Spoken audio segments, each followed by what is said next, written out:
paper side presentation is going to be about Lost Horizon, written by James Hilton, and 3 reasons explaining why it's great literature.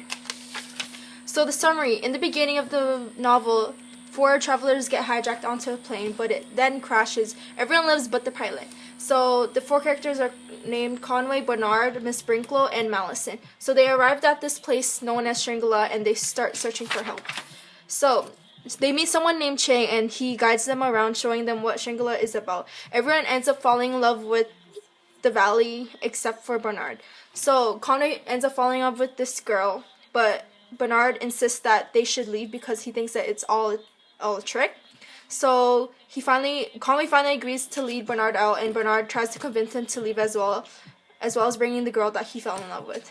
So they end up leaving, but the narrator named Rutherford hopes that Conway would find his way to Shangri-La again and starts to believe in it. So, why is this an example of great literature? Well, I have 3 reasons: the critical commentary, universal truth, and my own reason. So, first would be the universal truth.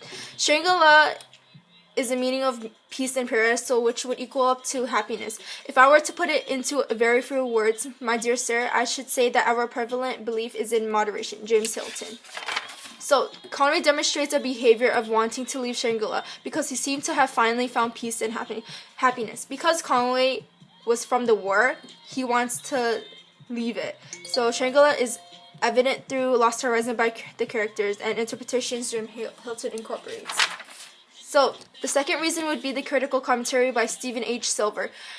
Hilton is stingy in letting out the secret of Shangri-La, which helps build the tension in the novel. I agree with this statement because the critical commentary was demonstrated in Lost Horizon by the author because he does not go out with the secret of Shangri-La right away. He ends up actually describing what it is in the end, and by doing so, it shows more meaning to what Shangri-La is about. So my third unique reason is that it relates to everybody, the universal truth. So if you think about it, everyone wants to find peace and happiness and wants to live a long life, and as well as we actually spend our whole life trying to search for it and like trying to finally have peace, and like you're not really living if you're not happy. So in the end, the 3 reasons why this is a great example of literature is because the universal truth, my own reason, and critical commentary.